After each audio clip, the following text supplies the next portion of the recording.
Bismillahirrohmanirrohim. Assalomu alaykum musulmon birodarlar.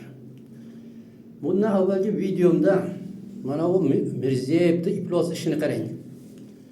Shu Toshkentga jalaxona ochishga ruxsat berib yuboribdi ya. Shunaqa ham iflos bo'ladimi odam? Shu endi bitta narsa bor-da, o'likdan tirikni chiqaraman degan ekan Alloh. Tirikdan o'likni, o'likdan tirikni. Bu degani ota onasi qandaydir bir nima bo'lsa ham, bunday bir mushrikmi, boshqa bo'ladimi? Shundan bir yaxshi insonlar chiqib qoladi deydi. Mana sahobalarni oladigan bo'lsak, ularni nimasi hammasi mushriklar bo'lganda. Ajdodlari. Shuni singari ko'rdinglar mana. Shu Mirziyev tavbaqar uyatmasdan, bu Allohdan qo'rqmasdan shu jalaxonani ochishga ruxsat beribdi. Hozir shu odamlar bemalol kirib turibdi ekan. Pasport ham so'ramaydi ekan. Qanaqasi narxini aytar ekan, mana u uyni narxi bu shunaqa, necha soat, necha kun yo bo'lmasa shu ertamangacha yo kechgacha deb qo'ysa kiraverar ekan uyga. Shunaqa iflos bo'ldimi odam. Lekin mana u Saidaxon qizi shu o'likdan tirik chiqardi Allohda. Shuni o'sha nimani ochilish marosimiga chaqirgan ekan, ularni rosa so'kib beribdi qarang. Videoda aytdim-ku. Xudodan qo'rqmaganlar, senlar shunaqa iflos ish qilyapsan ekan deb. Deganda undan keyin Xudodan qo'rqmaganlar Saidaxondan qo'rqib ketibdi, bu yana bizni saq qo'ymasin deb boshqa chet eldan kelgan chaqib mehmonlarni ham chaqirib qo'ygan ekan. Ularni kelsa ham nimani qoldiribdi endi ochilishini. Shu bilan lekin ochilish marosimi bo'lmagan bilan o'zi ochilibdi mana. Endi ishlayapti ekan. Endi nimaga endi shuni yaxshi bo'pti endi, lekin bir narsa meni o'ylantirib qo'yapti-da. O'likdan tirikni chiqaramiz debdi. Mana o'likdan Mirzayevdan, Tavbaqardan Saidaxonni chiqaribdi mana shu. Sharvi xayollik, nima hijobda yuribdi. Shunaqa ifloslikni ko'raman. Endi uni qizi nima bo'lar ekan deng. Qizi endi bo'lsa, shu endi bu tirikdan o'lik chiqadigan bo'lsa, qizi o'zi shunaqa iflos qiz bo'lib ketarmikin? Endi yarim yalang'och yuradigan, bu nima Xudodan qo'rqmaydigan qiz bo'lib qolarmikin? Endi shunga duo qilaylik endi. Xuddi onasiga o'xshagan sharmi xayoli qiz bo'lsin. Onasi qilganlardek yaxshi ishlarni qilib yursin. Endi yana u yog'ini nima bo'lishini ko'ramiz, duoni qilib qo'yamiz. Sababi biz duo bizdan, Alloh xohlasa chiqarib yuboramiz, nima qilib qilish Allohdan. Endi mana shu nimani ochildi, mana shu jalaxona ochildi. Shuni butun O'zbekistonda hammasi bo'lmasa ham, lekin kerakli odamlar eshitdi. Masalan, domlalar eshitishdi hammasini. Shunda bir og'iz mana Mirzayevga bu ishingiz chataq, do'zaxga ketib qolasiz. Biz aytmasak, biz ham do'zaxga ketdi deb aytishmadi. U do'zaxdan qo'rqishmaydi, bular Mirzayevdan qo'rqadi. O'sha shuni ochilganda soqov shayton bo'lib turgan mana imomlarning hammasini Allohning la'nati yog'ilsin. Agar o'shalardan chiqib gapirgan bo'lsa, o'shalarga Allohning rahmati yog'ilsin. Endi bunday narsa bor-da, bu yerda hadis bor. Bir yomon ishni ko'rsangiz, qo'lingiz bilan qaytaring. Nimada qo'lingizdan kelmasa, tilingiz bilan. Tilingizdan ham kelmasa, qalbingizda yomon ko'rib turing. Lekin bu imonda juda zaif, undan keyin u yoqda iymon yo'q. U yoq kufrga ketib qolasiz degan. Deb turib, endi uni nima qilganda, tafsir qilganda bu hadisda.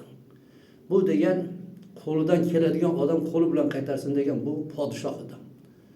Ya'ni mana Tavbaqarning qo'lidan kelardi. Shuni shak yo'q deyishdi uni, yo'q demadi. Shu bilan mana bu Allohning la'natiga qoldi. Endi ikkinchisi desa, ikkinchisi bu dindor olimlar edi. Mana shu imomlar, qozilar, muftilar, ular endi borib buni u jalaxonani bekitishga huquqi yo'q. Lekin borib aytish kerak edi. Bu chata narsa. Buni birinchi Tavbaqarning o'ziga aytish kerak edi. Bunaqa yomon ish qilyapsiz. Biz aytib qo'ymasak, boshimizdan soqit qilib aytib qo'ydik. Mana endi Yopmasangiz sizni do'zax kutyapti, Allohning la'nati yog'ilib turibdi deb aytishga aytmadi. Endi biz xalq aytolmaymiz ham, aytadiganimiz ham turib qanqa, lekin bizga Alloh shunday degan ekanki, baribir bizni gapimiz o'tmaydigan bo'lgandan keyin biz aytmasak ham gunohkor bo'lib qolmaymiz ekan. Faqat qalbimizda yomon ko'rishib turishimiz kerak. Albatta, agar aytadigan bo'lsak, bu fazilat, unga uchun savob olamiz. Lekin aytmay qo'ysak gunohkor bo'lmaymiz ekan. Shuning uchun men aytmaganlar nima bo'lmaylar, bizga ham juda nima bo'lib qoladimi deb. Lekin qalbingizda yomon ko'rib turing. Mana hozirgi mahalda mana o'sha nimani jalabxonani ochib qo'ygandan uchun Mirziyevda Tavbaqarni boshiga Allohning la'nati yog'ilib turibdi. O'sha zinolarni qilishga yo'l bergan uchun. Mana indamay turgan domlalarda ayniqsa mana nima hamma narsani biladigan haligi Abror 3 harf bor. Keoti bor. Xarid nima bor? Roma degan rahmatulloh. U bor. Mana shu nima hamma narsani bilaman deb yurgan mana u Shukrulloh degan xudo urgan bor. Hali Isojon ham doim mana u chaqirmasa ham senga chiq demasa ham nimada mana YouTube'da chiqib gapirib turadi yolg'onlarni. Boshqa o'sha 2200 ta imomni boshdan indamay turganlarga boshqa la'nat yog'ilyapti. Shulardan uzoqroq yurish kerak. O'shani la'nat urib qolish mumkin. Bu hadis borda bir ayol o'sha Payg'ambarimiz Muhammad sallallohu alayhi vasallam bilan o'sha hajga ketayotgandami shu tuyasi nima qilib yomon ish qilib qo'yibdi-da. Allohning la'nati bo'lsin senga deganda o'shanda Allohning la'nati unga keldi deb turib Payg'ambarimiz yuklarini tushirib olib tuyani qo'yib yubordi degan ekan. Unga Allohning la'nati yog'ilyapti. Endi uni minayotgan bo'lsa senga tegib ketishi mumkin deganda haydab yuborgan ekan tuyani.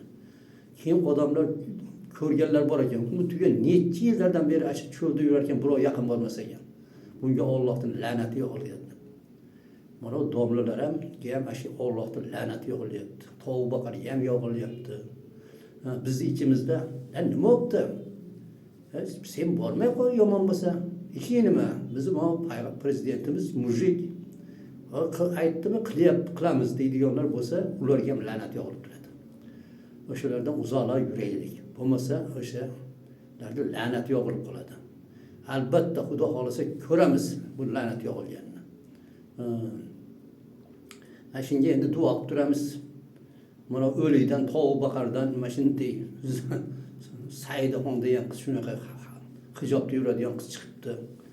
Endi u tirikdan ona o'lik chiqadi deyapti. Demak, yarim yalang'och qiladigan qiz chiqish mumkin ekan. Endi biz qo'limizdan kelganini duo qilamiz. Ilohim o'sha enangizga o'xshab sharma hayoli bo'lib hijobda yuring deb duo qilib turaveramiz. Assalomu alaykum va rahmatullohi va barakatuh.